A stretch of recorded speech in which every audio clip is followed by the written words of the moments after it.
We're here today when we have in studio Dean Hulce from God's Great Outdoors radio show. And kind of a big deal. You're the first person we've had in studio. Right. So Really? that's why Yes. there's a giant TV blocking him in the back. Like my OCD is going crazy because like it's not like everything's not perfectly framed. Yes. So Lee's gonna twitch all 100%. When I edit this, it's gonna be like I'm gonna. Yeah, That's tough. no, and see, that's exact opposite of me.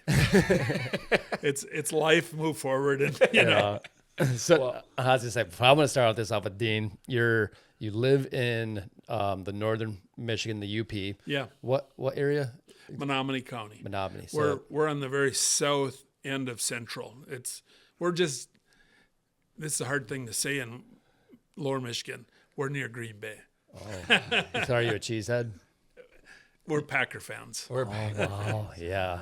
Yeah. If any Michigan people are listening to this, they're going to be a little upset with you. That's okay. The as Lions, of recently. I mean, the Lions just didn't pull it off this year. Yeah. They haven't, Neither did the Packers. They kind of fell flat. Yeah. So yeah. The reason I asked that is because like when I picture the UP, to me, it seems like it's the next closest thing to Alaska. It's literally like you have to embrace winter majority of your life, but it's also like it's like beautiful up there in its own unique way. Like Alaska obviously has mountains and everything else, but like the UP is honestly like it really is like a special place. If anybody's never been there, it's like I remember my first drive up there and you're like looking around like this is Michigan, and like it's just you get into certain areas and like it's just different. There's something about the UP and the nostalgic of like it being kind of desolate that it makes it gorgeous. Yeah.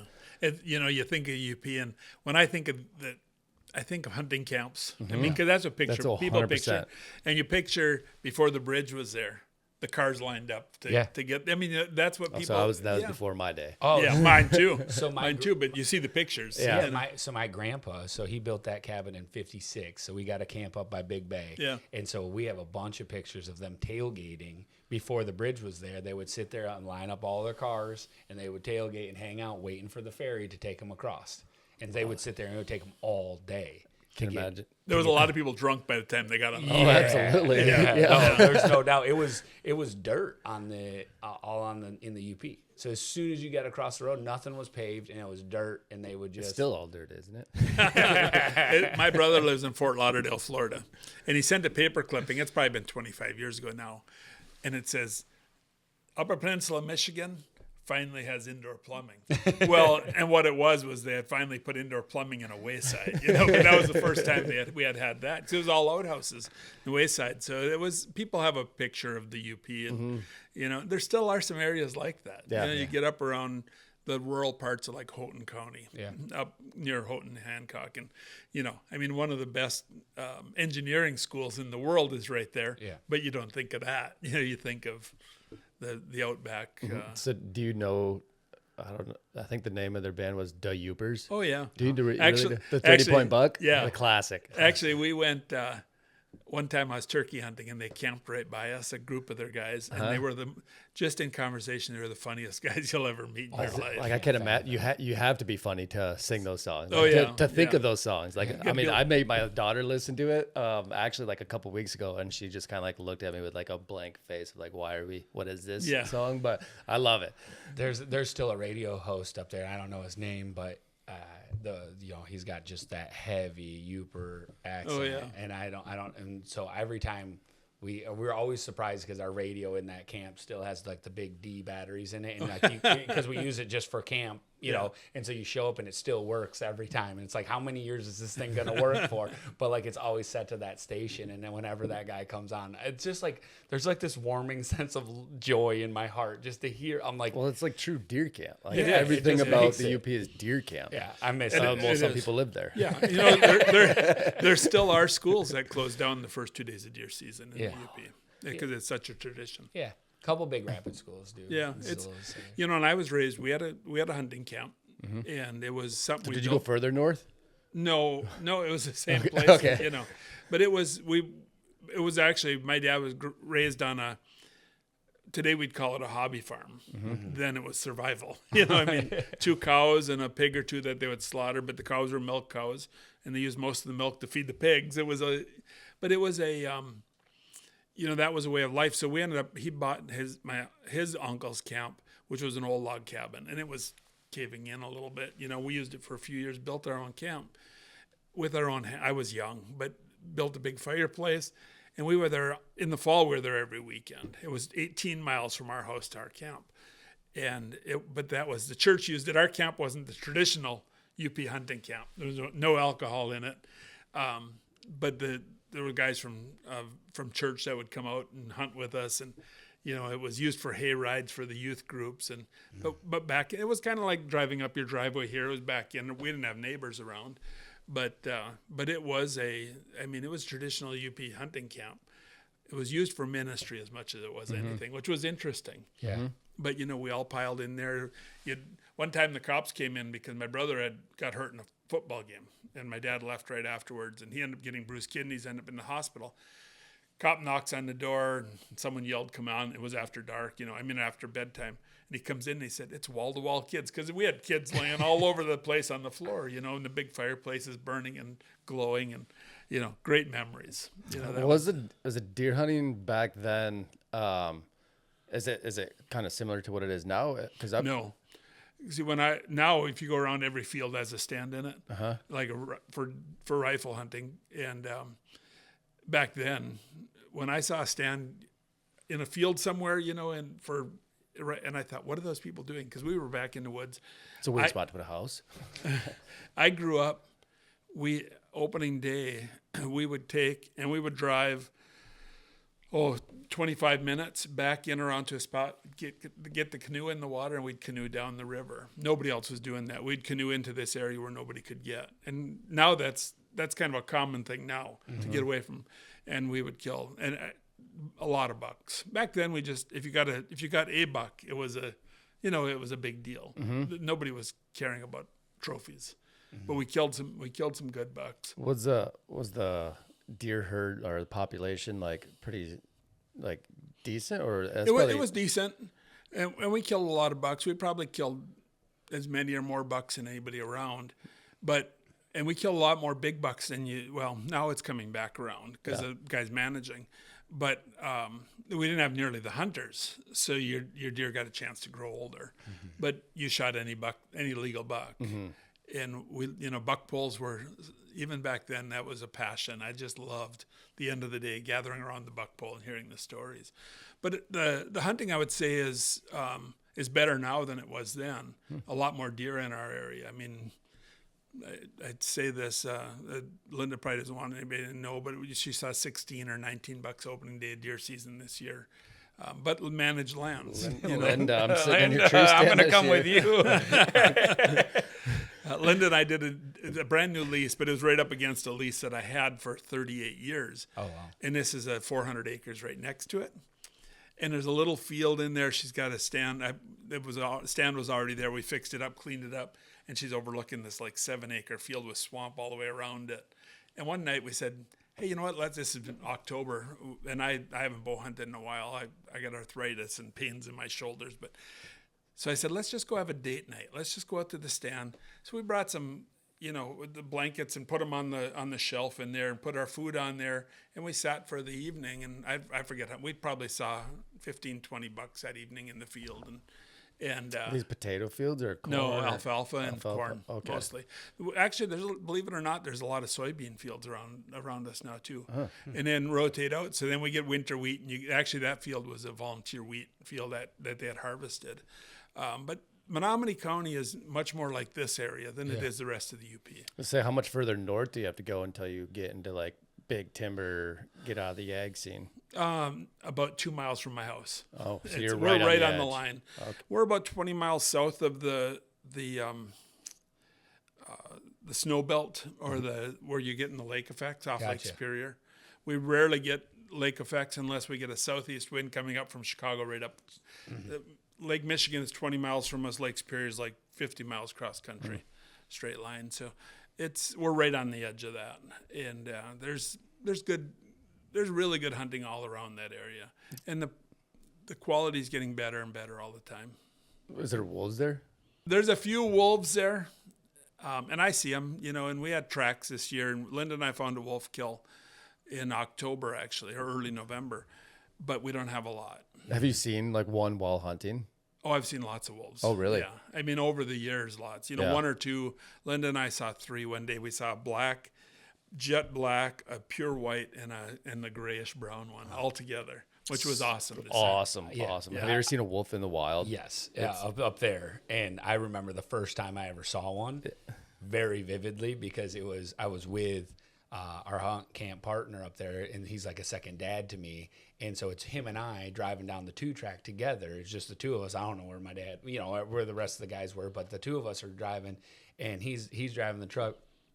I'm in the passenger seat, and wolf jumps out on the trail, and he goes, "Big deer, look at that deer, wolf!" And we both, because like it was like, holy cow, because this huge, you know what I mean? We thought it was a deer jumped out on the trail, and it was just an enormous wolf, and it was, and then hearing them howl up there, it's just, I mean, If you're in the woods alone and you've never heard that, oh yeah, it's- Especially right at dark when you Yes. got to walk out. yeah. I brought up my neighbor from here. He's been coming to camp with us a couple times, and 2 years ago, I put him in the spot. I'm like, hey, it's a good spot, but know this: there's a lot of wolves in there. And so I'm sitting in my spot a long ways away, and I just hear them start to light up, and they're just all around him. And I'm like, I know if I'm in that ridge, I know where those wolves are, and so you can't. There's no cell service there, so we get back to camp, and I'm like, fire's stoked, soup's already on. I was like, what time did you get back here, buddy? He's like, dude, when they lit up, I was gone. I was like, yeah, I could see that. Yeah, and we have a few. And like I said, Linda's had probably as many experiences with them around her, howling right at dark. But we do lose some deer by us, but not nearly. We still have a high population. The areas that have a lot of wolves don't have many deer left anymore. Yeah. I have friends that had camps up on AAA Road, going up. That's right where we are, Yeah. AAA, And they hunt Menominee County now. Yeah.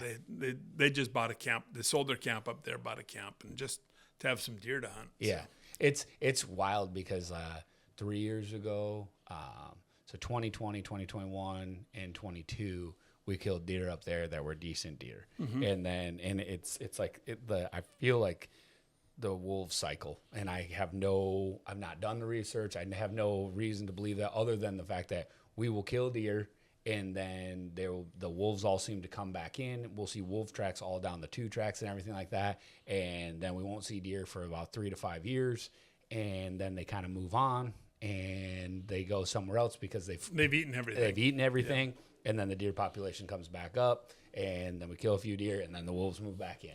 I hunted in northwest Saskatchewan several years ago.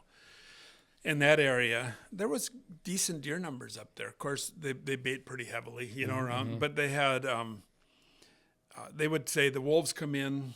If you see tracks, they don't even hunt that area within a couple miles because they stay for about 4 or 5 days, screw all the deer up, and then they move on. So they watch for the tracks and they move their hunting according to and we probably have that, except we don't have the land to just move. Yeah. It's there's still some good sized farms up there, and it's nobody. You have to get permit. Getting permission is almost impossible. It's still pretty hard. It's impossible to get permission. Wow. And I started leasing land in 1988. Wow. So I've got some good relationships. I almost never look. People call me because word of mouth. Someone said, "Hey, here's a guy," and there's some places I've for 30 years tried to get lease properties, and eventually they called me and said, "Hey, would you be interested?" And the pricing is going up, so it gets harder and harder. So, but what's always interesting, if you read any forums or anything like that about Michigan and the UP, everybody's like, obviously there's a big drama around the wolves, which I think that it's amazing that they're there, and it's cool because I mean, like you said, if you see one walking in the wild, like it's special. It's really cool to watch them. But then again, you obviously have to, just like any other resource, have the ability to potentially control them in some way. But my question was, baiting is legal in North. So have you? It got technically illegal for a while, right? In our area. Yeah. Have you seen a big shift in like from when baiting was legal to when it wasn't legal? Again, most people still baited. We all know that. But like, did you see any shifts in like the actual how the deer kind of. Hard to say because most people didn't. Yeah. Like even lower Michigan, northern lower, you could drive by any gas station, they're still selling bait. Oh yeah. But I think that, we grew up without bait. We never hunted over bait. So we learned to hunt without bait. So it was easier for us to adjust, but I don't think it really changed much, because around our area it's ag land. So there's a lot of food there. So it Yeah, kind of it's probably a completely different story. 10 miles north of you. 10 miles north, the hunting success went down. Yeah. And I met with some people that were involved in wildlife around Michigan. I talked to people on the conservation committees and stuff, and said, you want to kill more does, more deer in the farmlands, and then you take away the best tool to do that, really. And that was one of the reasons they brought it back up again, was because they weren't killing enough deer now, and because most people don't. If you've been born and raised with baiting, most guys don't really know how to go out and hunt anymore. There are some good hunters yet up there that can do it, but a lot, if they've never hunted a different way, you don't know any other way, And Did they start getting closer to their harvest limit on does when they reintroduced baiting? in our area, they did. And the other thing is, there's a lot of summer shooting of on crop damage, and I don't know about down here, but the Menominee County, a lot of deer shot on the summer crop damage. Yeah. Which is hard when you're hunting those lands. Your deer are a lot more spooky come October 1st. Yeah, they've been hunted all year long. They've been hunted all summer, and they're but it does, we still have plenty of bucks. We have more bucks, it seems like, because they're more active, but we have better quality bucks, I think, and the rut is much more pronounced when a lot of those does are gone. You know, I mean, I don't like it. It doesn't really sit right, but so our lands that we lease, we ask them to quit shooting does on September 1st. So you at least got 30 days. They're still pretty edgy come October 1st. Yeah, some of those older does, they you can't get that out of their brain. Yeah. It's amazing how once in a while you used to see some big does once in a while. Now you see them. When you see a doe, good chance it's big because she's smart enough to survive. Yeah. Do you get an actual migration to you then? Not our area. They quit before they get down as far as us. Actually, the migration area stops right about it at my house. Just north of there, there's still some big cedar, the winter yards. Most of those are few and far between now compared to what it used to be. When my dad was a kid in that area, he said you couldn't see the sky anywhere. Big hemlocks over the top of big cedars, and the thermal cover was there because of those big trees. Now you have a hard time, my dad always said woodpecker had to pack a lunch to go across a lot of that area now. So That's awesome. But the migration ends just north of our house. We're right on that line. That's really cool. Probably not the last question, but about the UP is have you seen a big change in before, like you said, before there was a bridge, people would line up to go across the bridge. Now, I remember the weekend leading up to deer season, literally the bridge would be bumper to bumper going up. Do you still see? No, that's got to decline a lot. You used to go out on public land there, and every wide spot on public land would have a camp on it. And now you could go some of those stretches. You might go 3-4 miles and won't be a camp set up. Won't be a tent. Yeah. It's not like it used to be. It's changed in my lifetime so dramatically. There used to be camps, and then because our proximity to Marquette, I literally would have hikers on November 15th. And that was, you know what I mean? You never in a million years think you'd see somebody who would walk through the woods going down and looking at waterfalls on November 15th. Right. But they're just oblivious to the fact that there's even hunters in the woods, and so, it's changed so dramatically. Yeah. And I've seen just so much more pavement go in and all that kind of stuff. And so it's hard. It actually is hard on my heart every once in a while when we go up there, because it's just it used to be that vast wilderness. And what do you think's changing because you think it's the deer hunting that's changing the actual culture of the UP camp? Well, I think those diehard camps that were always there, a lot of them are dying out because the generations are gone. The generation that hunted is gone for the most part. But what you saw differently, some of them are still there and still active, but the people coming into the area with their campers and their tents, like you said, those aren't there anymore. The people aren't. The hunting has gotten so much better in southern Michigan. Yeah, All the people from southern Michigan used to come up there. Chicago, around Milwaukee, they were all coming to the UP. Not anymore.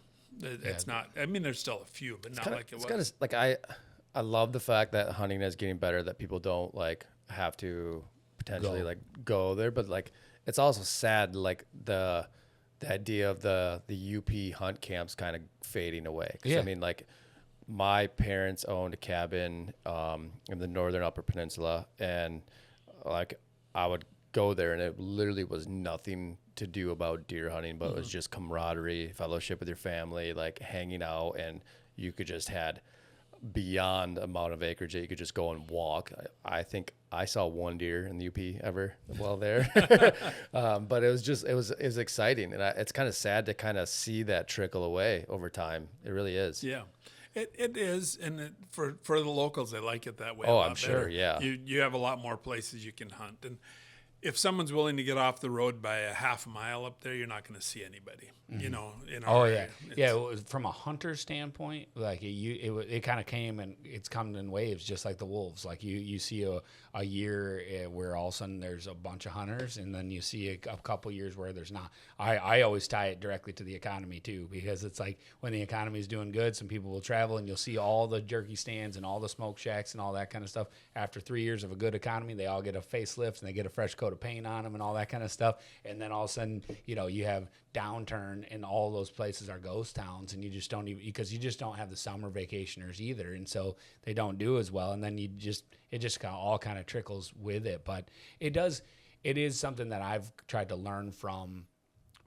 observing this, is how much my dad and my grandfather, they did do a good job with taking youth hunting, but not to the level that I want to take youth hunting, because a lot of that was a little bit of that beer camp mentality. And so it was like getting away from their families. And that's the reasons a lot of guys went to deer camp. And so I think that's the unfortunate effect of, if you don't take your kids deer hunting because you want to go up there and drink with your buddies and do all that kind of stuff and talk the way you shouldn't be talking and all that kind of stuff.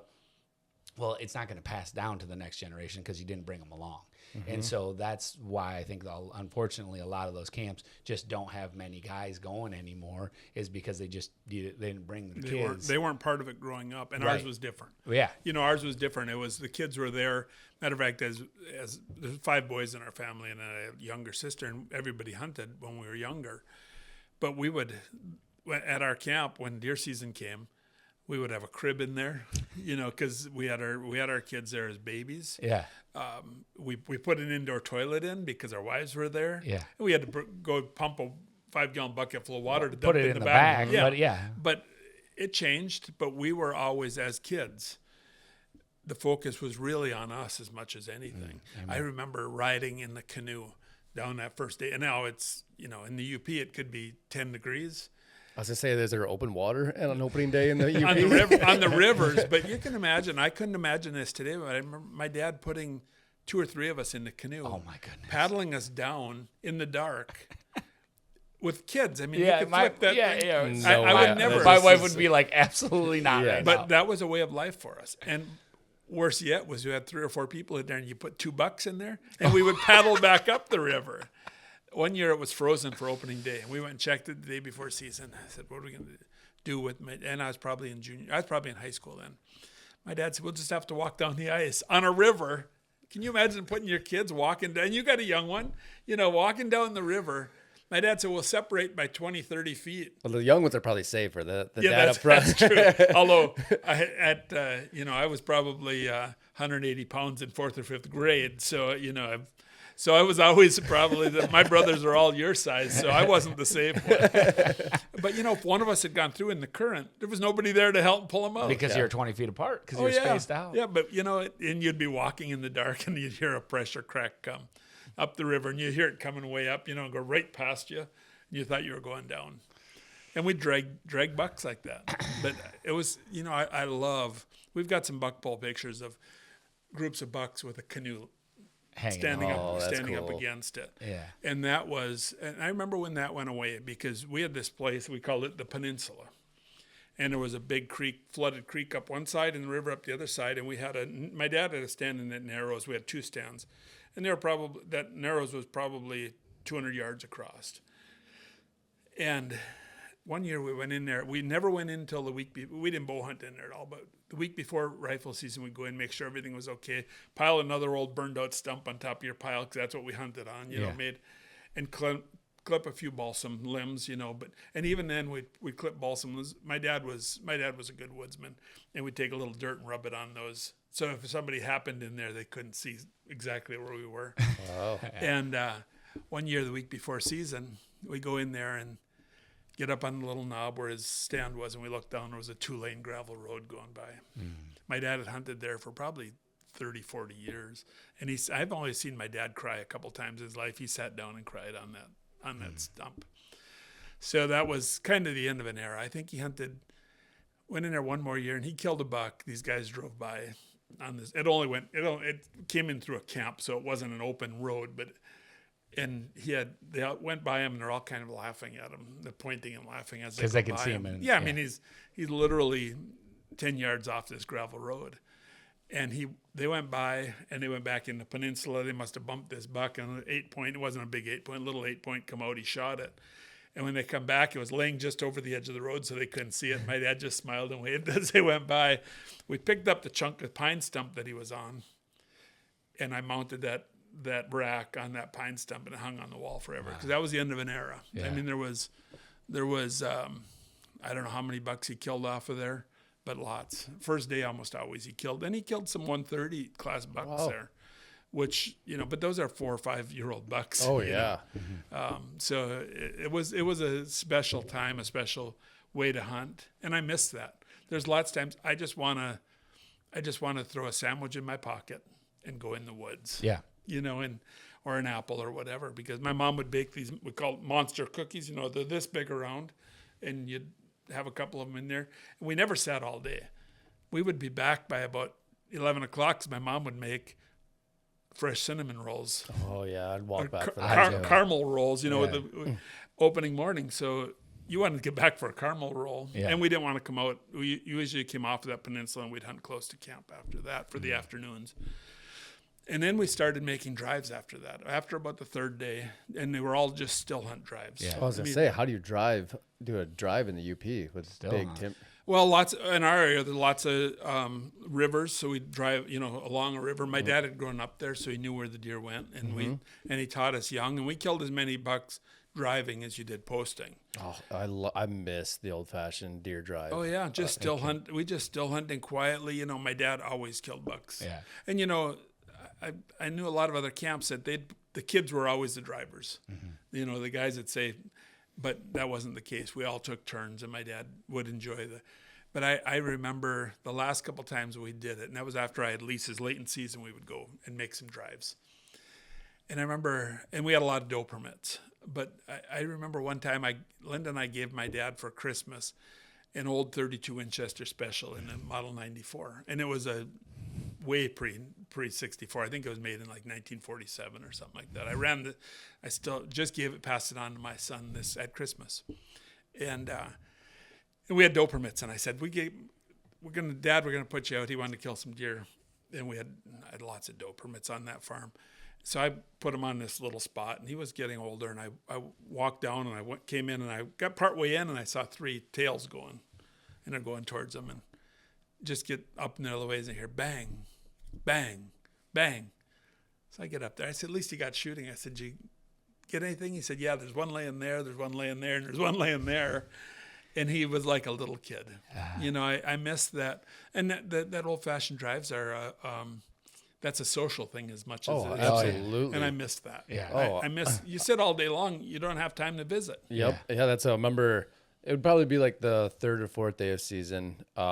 Finally, my uncles and family would get together and be like, okay, whose woods are we driving today? And like we would do that. And obviously I was young, so I'd always be pushing. My dad would always teach me, like we'd push a lot of cornfields, and he'd like, I learned so much from just like walking next to him driving deer just as much as I really did like sitting in the woods. Oh, yeah. But I'll never this will never leave my brain. As we were sitting on my uncle's property and we were doing a deer drive, and 3 bucks come running across the field, and all of them were half racks. And my dad looks at me and goes, "Do you want me to shoot one?" And I was like, "Yeah, they're bucks. Shoot one."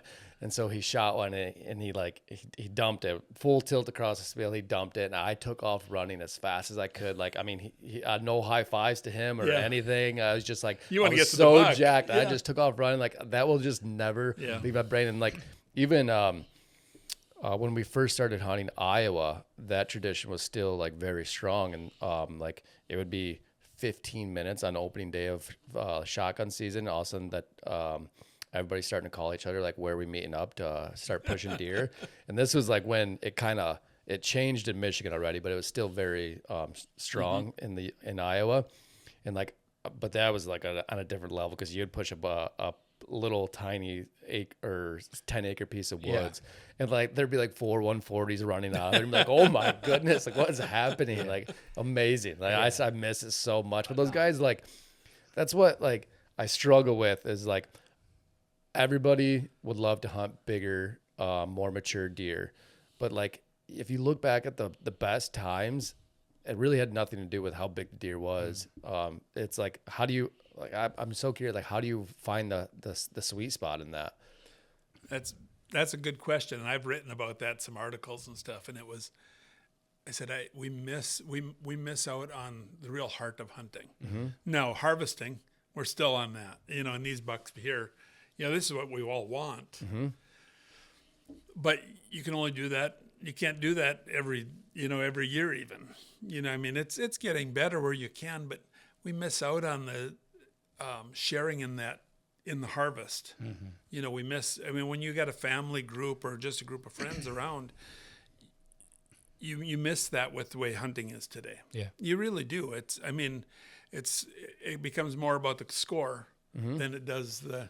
Well, 100%. If you really look at it, and I've taught on this and preached on it and talked about it before, it's like, some of the many tools of Satan to divide and distract and to do that kind of stuff from people, and that division, when it's like, this is me and mine, this is my land, right, and I want to grow big deer on it. It ultimately, I've seen it in my own heart where I'm like, I can't let that guy in there because he's going to mess that up.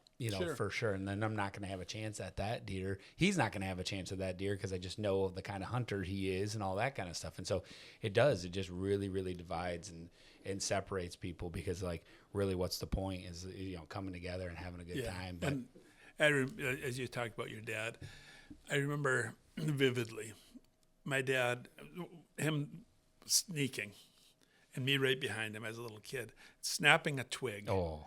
And him turning around, first of all, usually got a dirty look. Yeah. But and then, a stick. Yeah. But then he knelt down, and I might have been 8 or 10 years old, and he literally took my foot and showed me how to step and roll my foot, so if you felt something, you get. And I thought, and I've written about this, but what a great example of a leadership of a father for his children, and the what we share, because he showed me how I could successfully walk. Yeah. And what a great example of what Christ does. Yeah. And but even what we're responsible for our kids. Yeah. And my earliest memory with my dad was walking, and it was probably around the first week of November. And we were out bird hunting, and just my mom dropped us off about 5 miles from camp, and we walked back. And it was right at dark, and the trees lost most of their leaves. Sun was setting, and it was shining in these oak leaves and maple leaves above us. But you could smell the wet leaves, in the fall when you get a damp, like maple leaves rotting on the ground. I can remember that. Coming over this little 2-track, and he looked down ahead, and I'm still too short to see what he's looking at. And he kneels down, puts me on his shoulders, and he said, "Watch this." And we picked me up, and there was a little forkhorn buck chasing a doe. And I remember that like yesterday, but that special time with my dad. Yeah. And we've lost a lot of that by, okay, you go to this stand, you stay there all day, we'll meet up later on. And I don't know where that medium is. Yeah. But I think sometimes the score of the buck, the age of the buck, because now you hear a lot. Well, he was only 3 years old, and he scored 150. But man, if he'd had another year, probably should have let him go. And that really kills me. Well, I mean, I fall victim to it all the time. Like I am 100% like I enjoy hunting the cat and mouse game in chess match of hunting a mature deer. Like that's what like drives me. Yeah. But then again, like my fondest hunting memories ever had nothing to do with the score of the deer or the age. So you talked about the 32 Winchester Special, because my dad handed me, when I was 14 years old, a 32 Winchester Special. My first buck. And hands me that gun, iron sights, and I'm in the UP. And I was so excited because I got to go to the UP. Oh, yeah. And my brother had gone for a few years, and he had never killed a deer up there. And so I was like, hunting was like what I was excited about. And my dad was like, you can come hunt with me. And because we didn't have land around here or do anything. So hunting to my dad was drive to the UP. You went up there for 1 or 2 weeks and you hunted, and that's what you did. And then if you didn't kill a deer, you came home. It was deer season, it was gun season, and that was it. That was the whole hunting season. That was the whole hunting season for him. And so, and he's like, well, you can sit with me the first, day or whatever. And I'm like, no, I'm going to go do this. And so got out a topo map and figured out, here's this 2-track. And I was like, what do you think about this spot? And he's like, well, Uncle Pete used to sit back there and, he used to shoot deer and blah, blah, blah. And he's like, I think it's a pretty good spot. And I don't tell the whole story, but long story short, because it's funny, but long story short, I went down that 2-track. I made it about, I don't know, couple 20 yards off the trail. And I was scared out of my mind, right? I'm 14 years old. Yeah. I've never walked into the woods in the dark Right. before. Right. And I am just like, you've got to be kidding me. No way. And the young guy, I think it was my brother's buddy who dropped me off there. He was still in the truck. So I scurried back to the truck, and he's like, he was going to go somewhere else. And he's like, well, I'll leave the truck here and I'll go on the other side of the road. And so if you want to come back to the truck, you can at least come back to the truck. And I'm like, sweet. Now I know that he's not just driving away, right? And so I walk in there. They, like I said, they hadn't shot a buck in camp in I think 6 years. Oh. And so they're like the night before they were all like, it's got 3 inches. You shoot. Oh, yeah. And I'm like, sweet. I have no idea what Sure. I'm doing. I sit there for 45 minutes. The sun comes up. And it's light enough to see, and I can literally see maybe 15 yards because it's just pine tree. I didn't have anywhere to go. Yeah. No one had a spot for me picked out or nothing. I'm just walking in there. So I sat down on a stump, and it gets light, and it's snow on the ground. And I turn, and right behind me, right in my boot tracks, here comes this little spike horn, and he got that 32 to the guts real fast. But I'll never forget the end of that story. My grandfather was back at camp. I bring the deer back with his guts in because I don't know how to, I don't know how to gut a deer. I have no idea. What's left of his guts? Yeah. What's left of his guts. And I kid you not, my grandpa comes back and he's looking at the deer and he's so excited. He was this big, round, jolly fella, and we were just having a good old time. And he looks over this deer, and I'll have to tell the story another time, but the deer had bullet holes through its ears, both of them. Like I had to chase this deer down after shooting him in the guts. Let's just say that. So I was nicknamed Earring for a long time because that deer had pierced ears. So yeah, and that, like you said, you asked where the happy medium is, and I don't know that there's a good answer for that, other than the fact that we need to celebrate with those that celebrate. yeah. I think for what it is, Linda shot a buck this year. Linda's usually kills the biggest bucks in camp, honestly. And we had one guy one time say, I'm getting tired of getting beat by a dumb old girl. Oh, wow. I mean, she's killed bucks in the 170s. Oh, in not, the UP? Not in the UP. Oh, okay. She's killed 145s in the UP. Wow. And this year she passed up lots of bucks. And finally had a buck come out, and it was limping really badly. And when we skinned it, I'm sure it had been hit by a car or something. It was all yellow underneath in the shoulder. So I went over and helped her. I pulled it up to the edge of the field, and then my son and another friend came over, and we're going to load it up and pick her up after dark. And when they come up, and they went down and said, "Oh, Like that wasn't something, and it was an 8-point buck, and he was a big bodied. I think we never aged him, but I think pretty sure he was a 3-year-old buck because he was a 180-pound dressed deer, but it wasn't what she usually shoots. So it was like, oh, well, it kind of sucks some of the fun out of when you do that. It does. And that's the thing is like, again, I want to hunt big deer, but I also want to have like that. I think you said it perfectly. You just celebrate with those who are celebrating. I think that's like the perfect way to put it because, last week we had a conversation with Skip Sly, who's a big promoter in changing hunting regulations to better the deer herd. And scientifically, when you say that in the scientific terms, bettering the deer herd is helping. One of the biggest things is age structure of an animal, letting them get to maturity. But then at the same time is like, if that's pushed so hard, I'm afraid of the heritage and the celebration of the guys who literally just like your dad. Deer season is only 2 weeks. It's not like I think we're a minority when it comes to how much we hunt, how passionate we are about it, and guys are just like they have like perfect example. I mean, I had to really pray about this last night because last night my dad brought my uncle out to his property to go hunting, and my uncle doesn't have any place to hunt. I think he used to go to the UP with us when the family went to the UP, and we sold that property, so he just doesn't have a place to go anymore. Yeah. So my dad let him come out to the property. I literally got a trail camera picture of like the deer starting to come into the food plot, and I looked at the photo. I was like, oh no, because I mean they're all fawns. And the next trail camera picture I get, there's literally a fawn laying down in there. Of course, my dad texts me at dark, button buck. I'm like, oh, yeah. And it's like I've been there. It's so heartbreaking, but like. Again, this guy, he's hunted 3 times this year, and like he's putting meat in the freezer, and he was probably, I wasn't there, but he was probably pretty excited about the whole situation.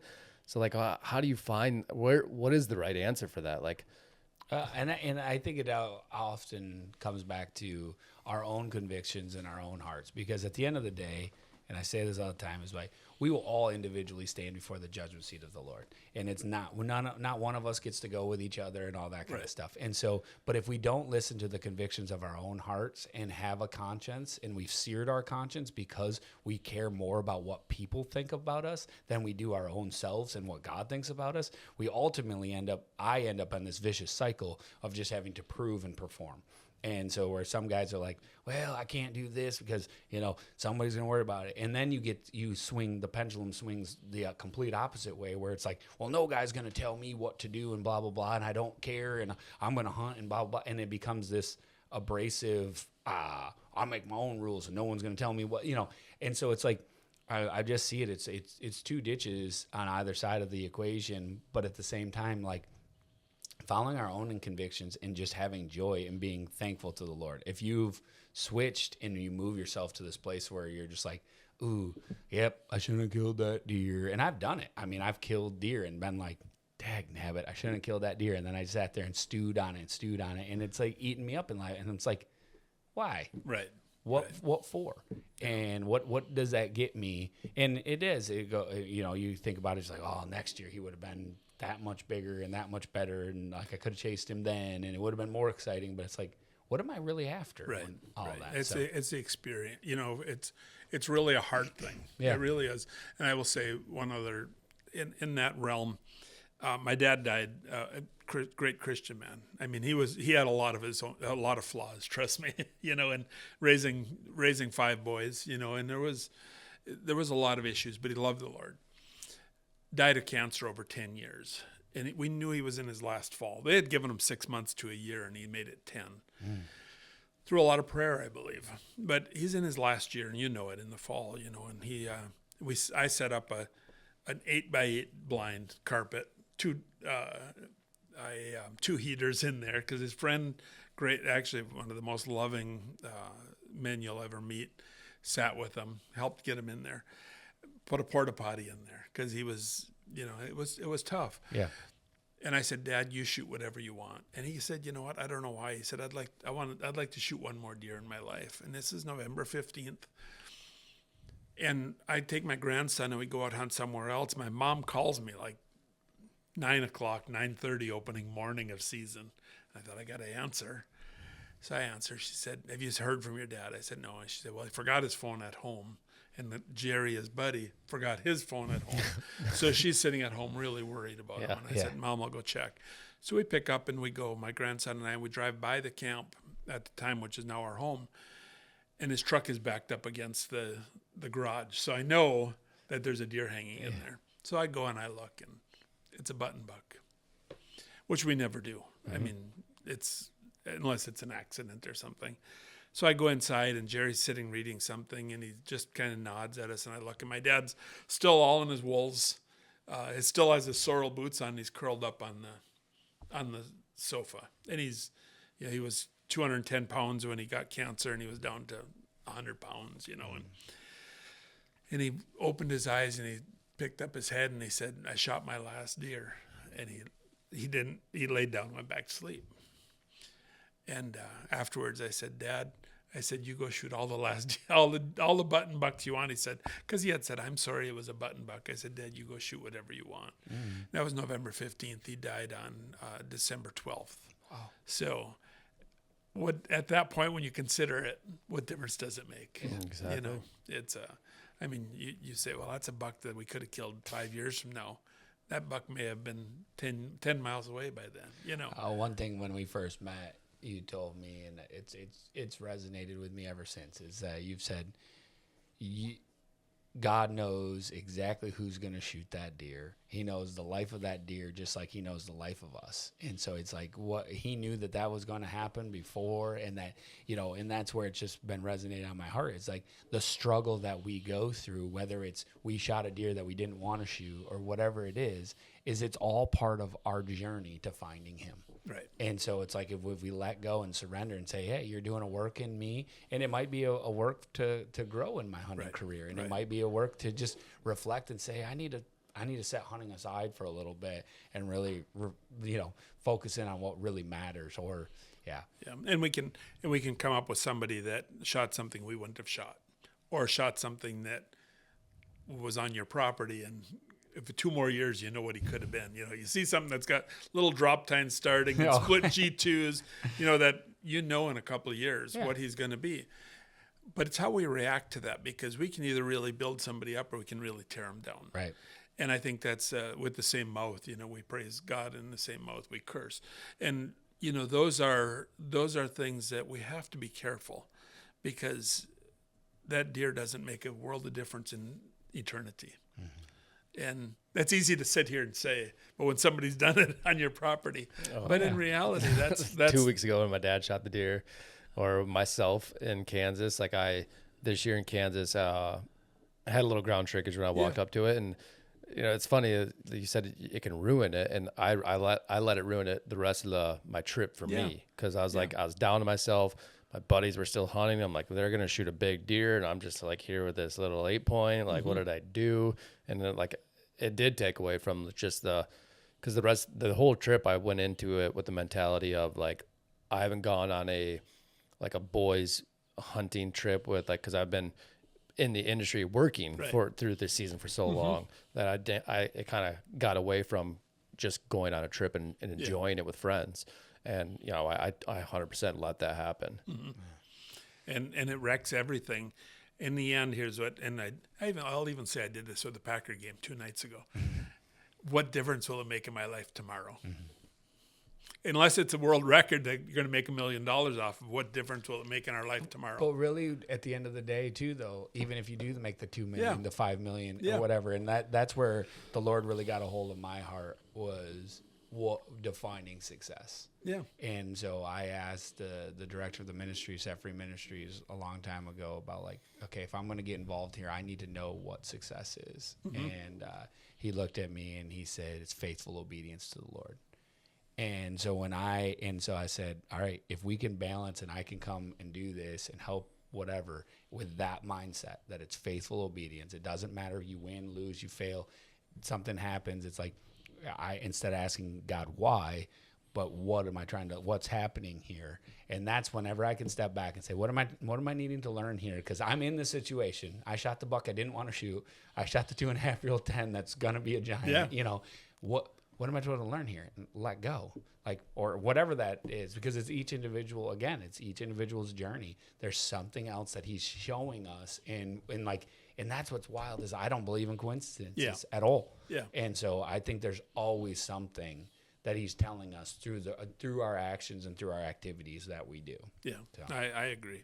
So, well, one thing I wanted to ask you as we're diving into, we spent some time on the UP, but as we look at your journey and how God has had you and orchestrated your story and all that kind of stuff, and stepping into God's Great Outdoors, the radio show and podcast and all that kind of stuff, being in the industry as long as you have, being a guide and all that, working with people and just showing the love of the Lord. Tell us just a little bit about how that transpired and how, has that been difficult, or has that been something that you just always done naturally? That's a 63-year long story. I'll tell you this first, when God's Great Outdoors, and this is working it backwards, when God's Great Outdoors board of directors, Jerry Caluette, who had been doing this for 26 or 27 years, passed away. I'd met one of their board members, but they called me basically from the funeral of Jerry and said, we don't know what we're going to do with this ministry. One of the guys gave us your name. We'd like to talk to you. So this is on November 12th. He died November 2nd. This is November 12th. So we talked for a little bit, and they said, well, let us call you back in 3 days. Well, you know what 3 days from November 12th is? Yeah. In Michigan? Yeah. November 15th. They don't tell me a time. So I stayed in camp the whole time that day. Wow. And they called in the evening after dark. But that was okay. It was a God thing, and I would run out and pick up deer for people or whatever. But so here, and this is what I say, working it backwards. So when they offered me the position, I called my mom, who's listened to the program for 20 years. She's never hunted or fished a day in her life, but she raised 6 kids that did, and my dad did. And my dad was an avid hunter. He loved the West. But I told her, I said, Mom, the alarm would go off on Saturday morning. The radio would come on with God's Great Outdoors. So I said, next week when that comes on, that's going to be my voice on there. And she said, Dean, from the day you were born, God's created you and prepared you exactly for that. So the affirmation came from my mother, believe it or not, at 60 years old, which was interesting. But, Linda and I were married at 18. I was raised in, as we said, in a camp, in a hunting family. It was a big part of our family. And Linda wasn't a hunter when we met. Didn't really have an interest at that time. But following, as I said, my dad's steps in the woods, literally and figuratively. And that just became a way of life for us, the outdoors. In 1988, Linda and I had been married for, that wasn't 88, it was 84. she's gonna judge your No, answer we were right married here. in 1980, I know that. Linda and I were high school sweethearts. We grew up together, and we weren't allowed to date yet. But This is also probably a class of 7. Oh, no. We went to different schools. She went to Iron okay. Mountain. I went to No Kingsford, way. which is a huge rivalry, but she became a Kingsford Flivver fan real quick. But What? Kingsford Flivver, you never heard of that? Liver? Yeah, what's a flivver? It's an old car. Henry Ford, there was a Post Tin Lizzy. plant about the same time. Okay. I don't know. All right, an guys, old you're car. not speaking my language. I mean, anymore. it's just it's not like a model. That was just an old car, was called a flivver, kind of a beat up, kind of like the Beverly this was your- like the Beverly Hillbillies. That's your a school. Kingsford Mascot? Mascot, yeah. Kingsford Flivers. So now I got No. a question. All right, I'm going to derail it. You So just like derailed us with during a flippers. football game, the mascot comes out. Is the mascot dressed up as a car? We never had a mascot. Or did No. they just, Never. I They just just figured drove they a drove car. a car. Yeah, that's car. right. We never had a mascot. Yeah. And actually my graduating class was like 170. Oh, wow. In Iron Mountain, in Kingsford. So, and I was somewhere down in here in that 170, but I was junior high. I always fell behind in the fall semester, and you never catch up. Oh yeah. Because at our junior high, right out the window was all these big oak trees. I was watching these squirrels in the trees in the fall, taking acorns, Honestly, I don't have a clue what went on until after deer season. It just was the way it was. Anyhow, Linda and I weren't allowed to date. We were too young. So at 14, we were in youth group together. She ended up coming to the church where I went. But we never missed youth group because we were together, during that time. And we were married right out of high school. So anyhow, I say that because in 1994, we went off back to college. We married 2 kids, and I went back to college at Northern right by your camp, your family's camp.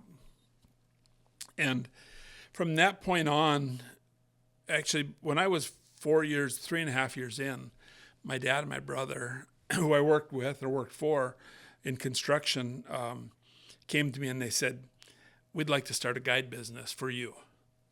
And by that time, I'd given up on school. I had learned that the professors didn't care if I really learned as long as I got through their class. I'd get to the end of the semester, open my book, all those little things cards they put in there were still there, and I'd lost interest in it. And I had enough credits. By the time I left there, I had enough credits, but not in the right places to graduate. I never graduated. And anyhow, so we started a guide business and started in the Upper Peninsula, ended up, by the time we were done, I was guiding in Kodiak Island, Alaska, running a lodge, all the way to Texas, over to Florida, and Colorado was, Linda and I, one year we drove, I think 7 times or 9 times to Colorado from Michigan. And so that became a great way of life, and so God was preparing us. And then in the meantime, you had to do other jobs to be able, if you really want to guide, you got to have a job, a good job in order to afford to do what you love. But Linda and I have said that in our lives, when we look back, where you get some people that say, here's what I'm going to do after high school or after college, and they get a job and they retire at that same job. That wasn't us. We look back and I said, we look like a pinball machine in our life. So we go over here and you hit this bumper and you think, okay, this is where I'm going to be. And then you bounce off of that when you go over here and you go back like this, all over the place. And over 45 years of marriage. And when we look back, it looks like that. But where we look at now, it was exactly what we needed at every turn, every one of those bumpers to get us to where God had wanted us.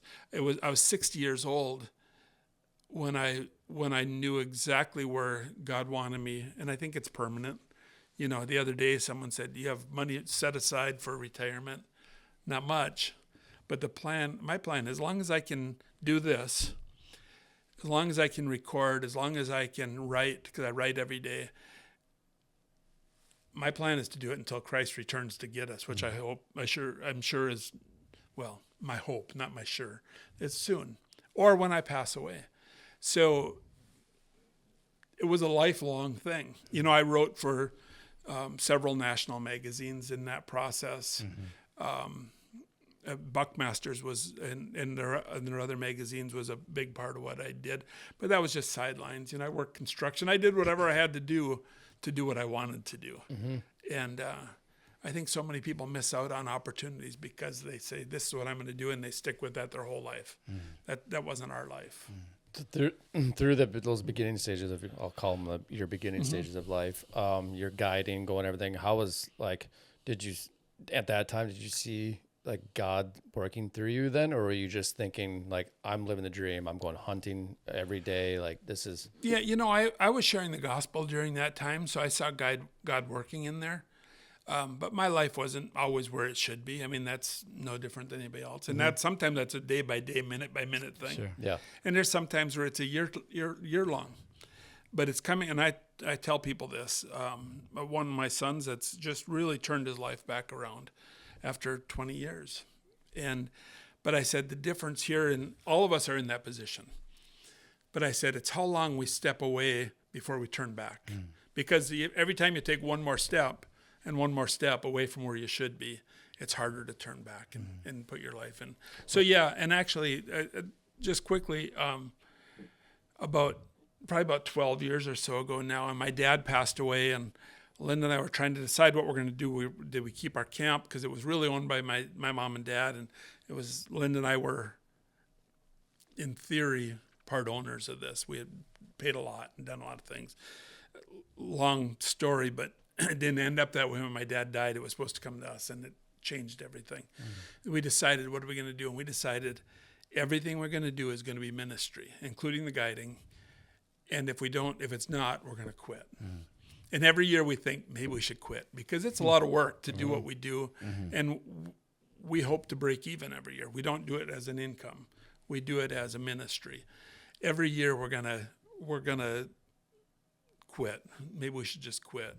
Every year somebody comes to Christ. It happened this year, and partly because of you, but all because of God. Yeah. But every year we think, should we keep doing this? And it went from having lots of help to a couple of my older helpers have either passed away or incapacitated now. My kids have moved away some. But every year we keep doing it because God keeps saying, I got one more person to reach. Just reach. More. That's right. Just one more. And life is short. Yeah, and I think about like what you said about, how far you go, and the lie that so many people, and I feel as though there's somebody that's just, I don't know, I'm going to call you out, because there's somebody that's listening to this that's believing the lie that they've gone so far.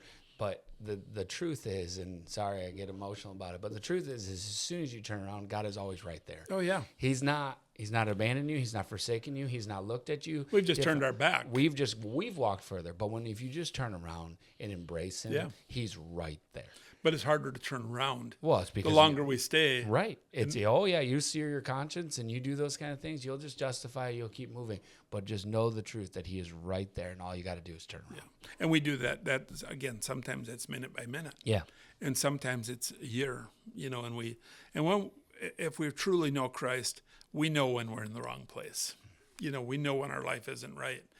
And I've been through that, and I've messed up, but it's turning back, and that relationship is even sweeter when we turn back. And I talked about writing, and I love to write. Since I went to college, and I wrote some articles when I was a kid on legal pad, with a pencil back then, so didn't have computers. I went to college, and I had a writing class, and my professor said, someday you're going to be a writer. And he said, all these grammatical errors and all this spelling, you'll have somebody to take care of that for you. Not knowing that it was going to be my phone would take care of it. It's really changed. Yeah. And so now here it is, 40 years later. And I love writing. So I was writing for magazines. You guys remember Hooks and Bullets? I do. Kevin Spear. Well, I don't know who that is, he owned that and Richard P. Smith out of Marquette, the writer, told me one time, hey, Dean, my grandson, actually, the first year they removed the age restrictions in Michigan for hunting, my grandson killed a turkey that first day that you could legally hunt. I think he was 9 years old, and he killed it like 3 minutes after legal shooting light. They come off the roost, ran right to us. It was just a jake. Richard Smith said, you ought to write something about that with the laws just haven't changed. He's probably the youngest person to ever shoot something. Yeah.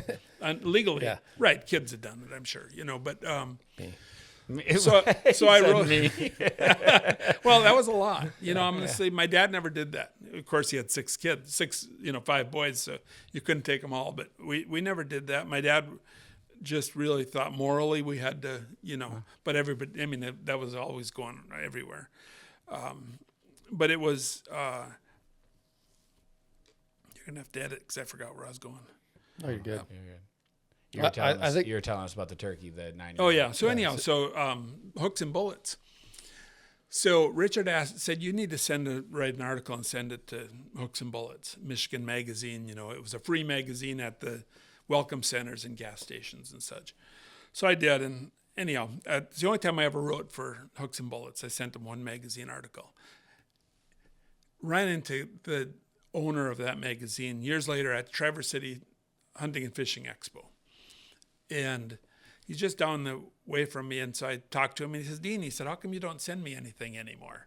And I said, well, I really don't write. Then I had started writing daily devotionals, and I tried to write just magazine articles. Every time I did, it turned into a devotional, and most magazines didn't want that. So I thought about it overnight. The next day I went by his booth. I said, hey, I'd like to write for you again. He said, great. I said, but I want to write for free. he said, now it sounds really interesting, tell me. So I said, I'll send you every magazine. I'll send you a full page, but I want to be able to write what I want to write. And I said, there's going to be a devotional.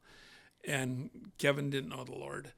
And the first magazine came out, and about a month later, he says, Dean, he said, I've had more responses on that article than I've ever had on anything. You keep writing. So I started writing that every month for him, and during COVID, he shut down. But I was writing, literally I've written between 4,000 and 5,000 devotionals with my thumbs on my phone, usually in bed. She sleeps past when I do usually, or she used to, and I just sit there and write. And it's really interesting to now look back at all. And they're almost all hunting and fishing, outdoor related, or some sort of outdoor. And so anyhow, that whole thing led me to prepare me for exactly what God's called me to now. And I hope to do that until I'm gone, or until Christ returns for us. I think a lot of people can look back at, like, so me personally, like, so many times through my life, like like you, like my teachers looked at me when they asked me, like, what do you want to do for the rest of your life? I'm like, I want to hunt. They would laugh at me. Yeah. And they were like, well, you can't do that. I'm like, I'm going to do it. I'll find a way. Like, and they would be like, no, you should focus on graduating high school first. I'm like, I think I'm sort of passing. They're like, well, if you miss one more day for turkey season, you're not. But you look at that, and it's funny to me, like, how you can do what you want in life, and you're a perfect example of this, but you can still serve the Lord in that. And Absolutely. Yeah. I think that's what a lot of people like. I mean, it doesn't, like, we're blessed to say that we hunt and do all this work in the outdoor industry, and then combine it with spreading Jesus' word. But, like, I mean, construction, obviously a police officer, nurses, like anything that there is, like you can do that, and then still there's a reason you're there. I think if you know Christ, you better be doing it. Yeah. Matthew 28 says, go into all the world and preach the gospel. All the world is wherever we're at for us. And whether we're in North Korea sneaking in to share the gospel, or we're picking up garbage cans and dumping in the back of a garbage truck, or we're guiding, or whatever we're doing, we better be doing that, or we're not doing what Christ called us to do. Yeah. And I think a big part of that too is, like, for me, was like overcoming the lies. And I've shared a lot about this on our Set Free podcast about, one of the things that really got me was, and the Lord kind of gave me this word picture, and this just in my head of a 4-corner huge house. I one day, when if the Lord doesn't come back soon, or I go home or whatever, and I find this house, because for whatever reason, in the innermost part of my heart, I know this house is in Missouri. So I don't know where it is, I don't know whatever, but it's a 4-corner old farmhouse up on the hill, cornfields all the way around it, and you know Missouri's got the little drainages every once in a while, but there's one drive up, and there's a couple drainages that kind of come up that don't have corn in it, but it's just corn for miles. You should be a little more specific about your dream. Right.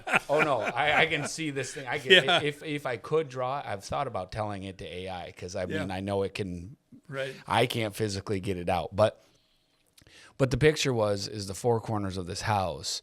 Is I had my hunting buddies, I had my work buddies, I had church friends, and I had some, like, golf buddies, and it was like these 4 corners of this house, and it was dark, and like there was times in this image in my head it was light, but then it would get dark, and as it got dark, the lights would be on, and the light represented Christ, and there was people on either side of the house in the corn that needed to come to see the light and to be a part of that.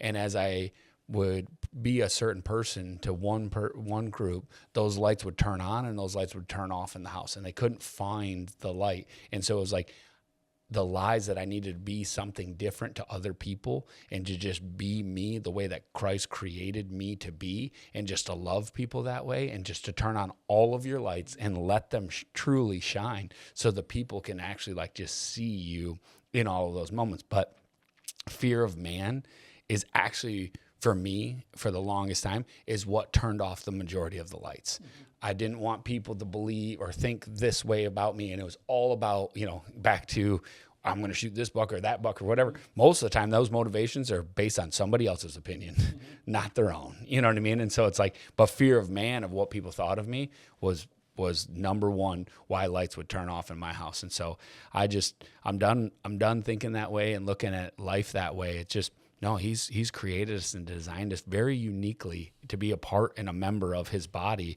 to love people right where you're at.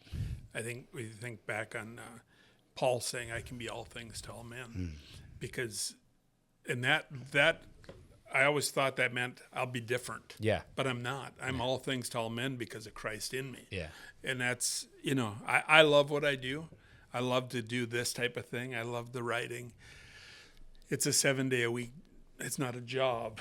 It's a ministry. It's a life. It's a life. And that's exactly what we're talking about. It's either our life or it's not. You can't turn on and off your Christianity. I mean, we can, but we're going to fail in that. We can't be successful in our Christian walk and in our life. And life is short. You guys are under me a little bit, or a lot. We're close. Yeah. I turned 40 soon, and I don't know why. That's that's a long ways behind me. But you don't feel any older. Honestly, no matter how old we get. Now, physically, hips replaced and cancers and things like that physically make us age. In our minds, we don't feel any older. And I try to tell our men at our church that I lead our men's group, and we got guys in their 80s and we got guys that are 18. Actually, I think we have a 16-year-old right now in our men's group. And I said, guys, you young guys need to know that these old guys, and I'm in that upper edge. No, not 80s, obviously, and I said, we don't feel any different than you do. We remember things the same way you do, that you're experiencing now, and you young guys, or you older guys, need to know that these younger guys need you because you've got that. And I don't feel any older. I don't feel older than you guys. Honestly, and lots of times we get intimidated by the older guys we spend our time with. And you and I both worked with a guy that kind of put himself above that. As Christians, I think truly, if we're living the life Christ called us to, we're no different. It doesn't matter age-wise. We're part of a family, and we're all equals in that family. And it's, I wouldn't trade that. And I think the quicker we come to that realization, the closer the family gets, the more our desire to serve and to love on the others gets. And it's an amazing thing when that happens. It really is. Mm-hmm. I think what's really special, what I'm realizing in my life is, I said this earlier, let's use you for an example. First time I ever met you, I don't know why. I honestly to this day, I have no idea why I called Colby up at Two Hats Ranch. I was like, hey, I'm kind of interested in changing careers. This seems kind of interesting to do. And I see that you have this unique hunt that you do. They bring disabled kids and veterans out. This week I'm like, can I come and help? And he's like, yeah, absolutely. Never met him a day in my life. He's like, come up here and help. And so I drove up there. I was beyond nervous, totally out of my comfort zone. I would never just call somebody and be like, hey, can I come help? Well, you picked the right guys to call to do that. 100%. And I was at that point, I was just learning filming. And so I was like, I'll come film some stuff. I thought I was good at the time, but I literally, so many points in my life I've looked back to try to use that footage for something. I'm like, oh, that's bad footage. But the Lord brought me there for a reason beyond filming. And where I was going with this is I met you there, didn't think anything of it. And then next thing you know, I met you again. And I was like, man, well, I remember that guy. What's a chance to meet him again? And then also we started working with the same individual. I'm like, wow, he's brought me into my life again. And then Jay was like, oh, hey, Dean's going to roll in here and stop in for a podcast. I'm like, this is wild. But it's honestly what I get out of that is truly God is shaping your life around you, whether you realize it or not. And he's given you the opportunities to really restructure or, continue your journey to him. And I really think that he's placing people and who knows if we ever find out why, but right. He's placed you in my life several times for a reason. It truly is amazing. Yeah. And it's interesting because as you say that, I watched. I took a lot of your footage and turned it in. I didn't turn it in. Jason turned a lot of it into. I mean, the guys there produce one of the. He's one of the most talented people in that in the world. So I got 2 hours of footage, and they said, okay, cut this down to about 30 minutes, and write the whole thing is voiceovers really. Mm-hmm. And I had never done that before. I had no clue what I was doing. Oh yeah, I had no clue. Somebody actually. What was the first? It was the first one was Overcoming. And that was that Tajikistan? That was Tajikistan. Yeah. Which I felt so bad for you having to carry the stuff at 15,000 feet in the air in the mountains, and wind blowing, and snow. That had to be one of the most miserable experiences. Well, honestly, you're the voiceover on one of his films? Well, he wrote it. I wrote it. Okay. I wrote all the voiceovers. Okay. I got to literally. I took 2 hours. It took the best 2 hours, and I think probably Jason did that. Jason Brown, and he said, "Here's basically what we want." And he said, and we didn't know what we were doing. We just said, we're going to make a film out of this. Yeah. And they said, go film it. I'm like, what's like normally when you go into filming something, there's a plan. And like, this is the message. This is what we're delivering. They're like, and when I was with Jim, he was like, just film. It'll come. Yeah. Like, whatever is meant to be is going to happen. I remember leading up to that trip, we had all this planning going around it. And Jim flies out of Texas, and that's a one-time, I think, ever in history, Texas gets this crazy ice storm. Oh yeah, and so they shut Texas down for 2 weeks. Down. And so I was supposed to fly to Texas to meet him and get on a plane and go to Tajikistan. Well, I couldn't get in. His plane got out, and so I was like, well, I guess I'm not going to Tajikistan. And so like I let him know, and he's like, it is what it is. And I went back home, told my wife, I was like, oh, I'm home. I'm not gonna be in Tajikistan for 2 weeks. She's like, great. And the next thing you know, we're Chris Kiefer is like, hey, we got to get you on a plane. Yeah. Like, we'll see you the next time. I'm like, I'm just gonna show up in Tajikistan by myself. And so I showed up like 4 days later, and somehow we still got a film out of this. So so it was the whole thing happened. So anyhow, so they give me 2 hours of footage, and they said, right, and I had no clue. So I would go through to the timestamp, say, okay, this is something good to open. It's he's reading his Bible in the plane, a helicopter, I think. Helicopter. And you can hear the and you can see the blade, the shadow. And he's reading. He's got a tear in his eye. I took it from that, and it was a God thing because I had no clue what I was doing, and I just kept writing and said, here's the voiceover for this, and here's when the voiceover. And I did that for it was 30 minutes. It probably took me a week to do that. Just go through and write the stamp down, timestamp. Here's what this should be. And it worked. It was pretty amazing, actually. It really is amazing. And the Kiefer brothers said, this could probably win awards, but the videography was awesome. And then we had Jason, which, made a big difference. Mm-hmm. But it was great. It was just came out, and I will say, Jim's wife Liz asked me a couple of years ago, probably we were at their house up in Leland, and she said, "Can I ask you how many you had done? How many you did?" I said, "I don't have a clue what I was doing," and she said, "Because that helped save my whole family." And I said, "That was a God thing, literally." And then we took Jim into the Kiefer's studio. Were you there when we recorded all the voiceovers? Depends on which time, most likely. Okay. Anyhow, it was, and so we got to be all part of that and say, no, your voice needs to be this way or needs to be this way. And when it was all done, we just sat there and went, it was amazing what God did. So, and then we got to do, then the other one was Redemption, and that was on the brown bear hunt. That's the brown bear. Mm-hmm. Yep. And that one too. AKA Redemption, because he got attacked by a grizzly, and then we went grizzly hunting. Yeah. And it was. Should I watch this? Oh yeah. Oh yeah. You can go to godsgreatoutdoors.org and go into our media section, and you can click on the links into there. And Jim's let me use them however I want to. Nice.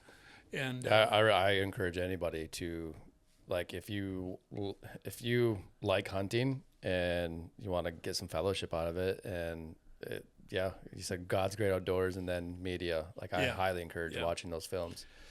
It's they were fun. I'd like to do more of those. And if you ever got any ideas for projects, I'd love to do. Oh, I them. am full of ideas. Yeah. Oh, lots of that. Don't get him on. Well, no, and that's one of the things I want to add to God's Great Outdoors is because I think there's really something there we can do, and I'm trying to get some other people to help cover some of the day-to-day things that I do that I want to do some more of the other. And God's got me right where he wants me for right now.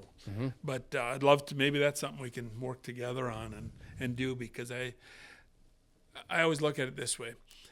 You can tell somebody about Christ, and the Holy Spirit's going to do his work. You know, we're called to plant seeds and water. But if you can take a guy that loves the outdoors and you can match up a salvation message where he's already got a passion, or a woman or whatever, not just a guy, and you can match that up, you're halfway there. So for someone, if we can write the things and show things, that someone's loving the footage and all of a sudden they see something and say, I wonder what that means. And they start looking. I don't know if you've ever seen, I did a DVD with Gabe Van Wormer, actually helped me with this. And I had this idea years ago. We did a wild game feed, and we were handing out, and they were actually God's Great Outdoors tracks long before I was involved. And they're salvation messages on tracks. And we gave out like 1,000 of them, but I noticed that a lot of them are sitting on the tables at the end, or they're in the garbage or on the floor. The guys that took them home mostly were the Christian guys, said, hey, this is cool. And it was a great tool, because if you handed out 1,000, if one person came to Christ, that was a cheap investment, you know. And so anyhow, I thought at that time, and this is years ago, if we gave somebody something that they would keep, and what hunter didn't like to watch hunting shows? So we worked a show that we did it was a 5-part, it was a DVD, but there was 5 hunts on there. The first one was a friend that killed a buck in Kansas. That he was broken up, but he'd been a Boone and Crockett buck. But he comes he rattles and he comes in. All we do is, and actually I did the intro sitting on a river in the UP, and then I did the finalized. The final was on the Ausable in Grayling. Anyhow, so we did 5 hunts, and the first one is, all we do is say, this deer left what was true, came to a false call, and in the end it meant death. And we said, we'll talk about it later on, and we just move on. And we have Jason Huntsman. Jason's a friend, and he killed a 190s buck sitting in a pop-up self-filming. And he said, you can use this. I mean, I think Realtree used it. It's been all over the place. And we had 5 hunts that told a different part, basically, of the Romans Road. We didn't plan it that way, but that's how it ended up in the end. But this big buck comes in, he shoots it, and he said, you know, I'd always had a desire to put my name in the record book. And in the end, it was empty. And we just left it at that. And we moved through. Gabe with his 2 kids, we talked about the love for the father for his children. And the last one we did, and we ran, if you remember, the Cielo Vista Ranch, but Will Primos, that's where they did all their elk hunts for years. You know, and we were blessed to be moved in there. We ran ministry there. They would let us stay there and do ministry as long as we ran their elk hunts. Well, we'd have ran their elk hunts for free anyhow, because the passion, the amount of elk was unbelievable. That was a blood trail of a big bull elk, and we talked about the blood and the loss of blood, what it meant, and what the life. So in the end, basically, I stopped and said, here's what this really means. So we did those. I had no idea what I was doing. You know, Gabe did all the editing and stuff. And we printed 10,000 and just gave them away.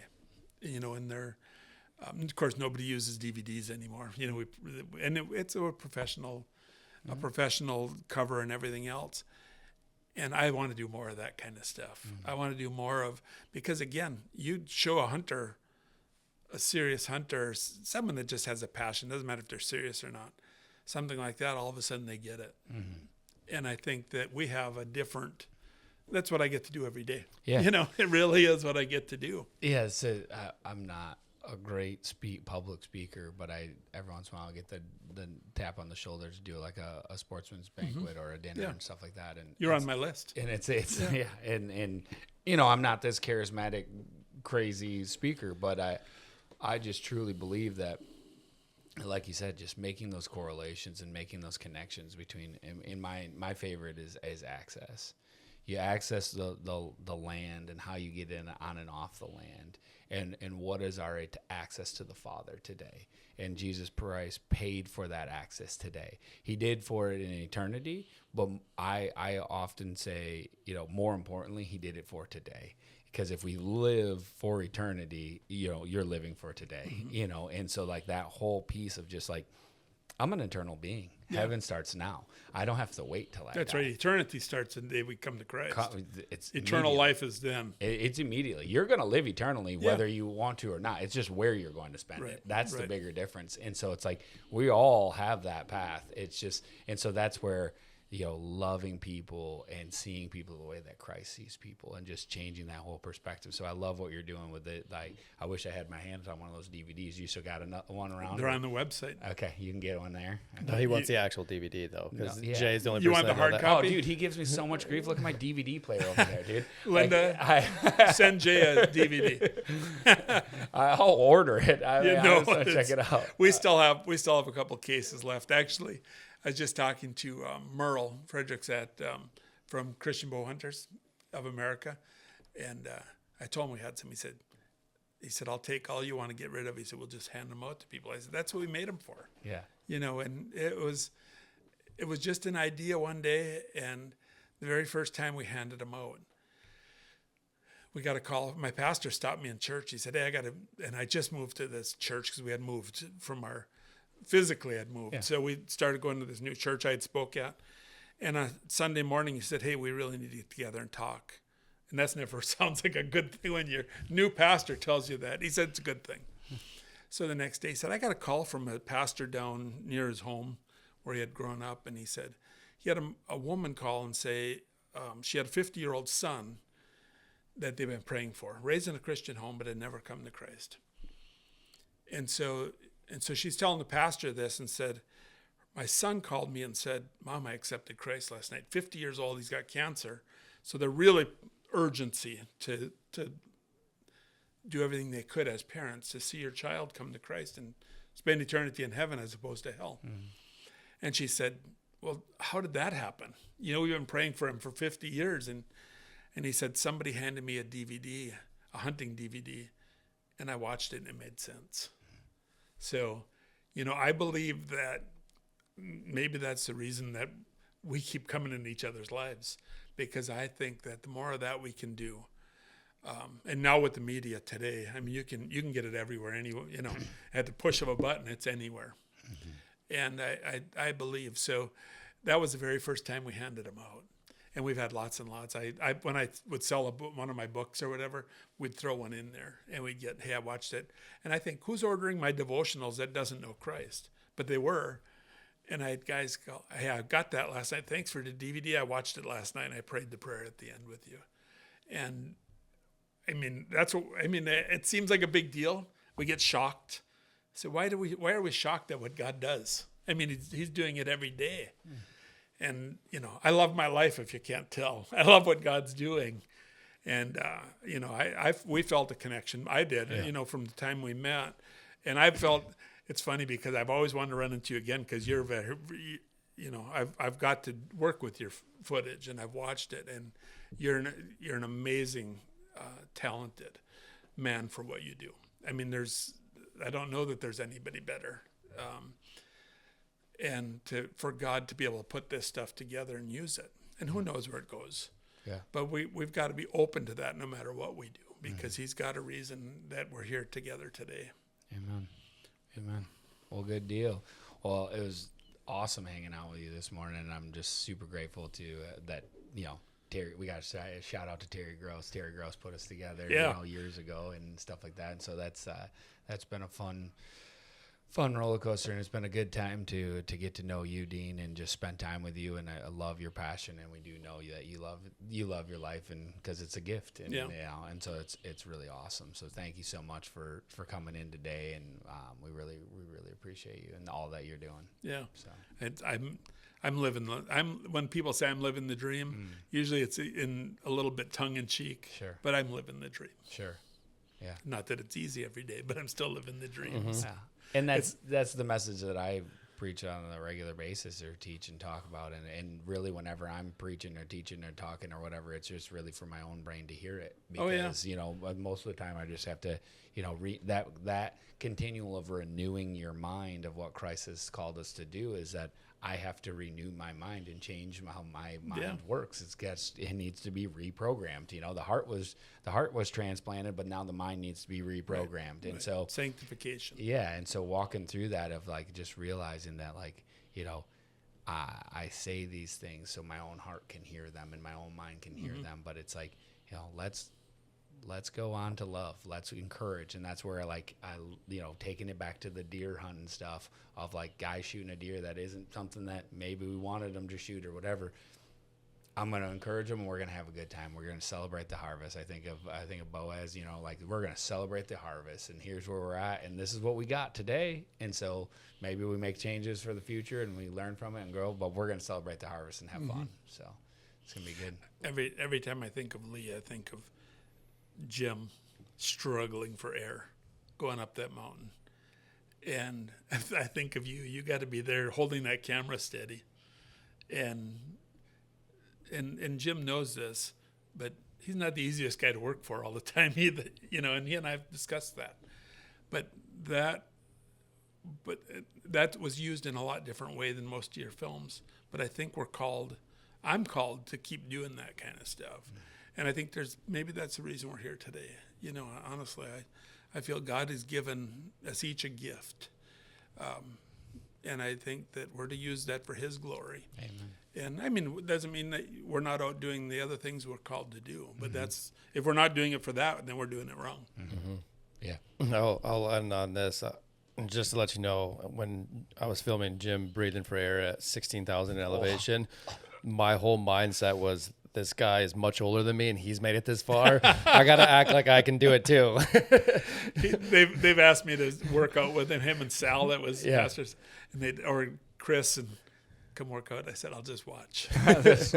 I can't. No, I've never been at 16,000 feet, but 12. I was. I was at 14 this year, but yeah. I guided for all that time, and not that many years ago, I was towing hunters behind me at 12,000 plus for elk. But God slowed me down. You know, he took my hips out, my back, my lungs now, and he's got me slowed down. He's got me in a different position. But he took I your thought hips he and every strengthened time. your fingers. Yeah, that's right. Yeah. So, well, thank you guys. Thank you, buddy. Thank you, really Dean. Appreciate it.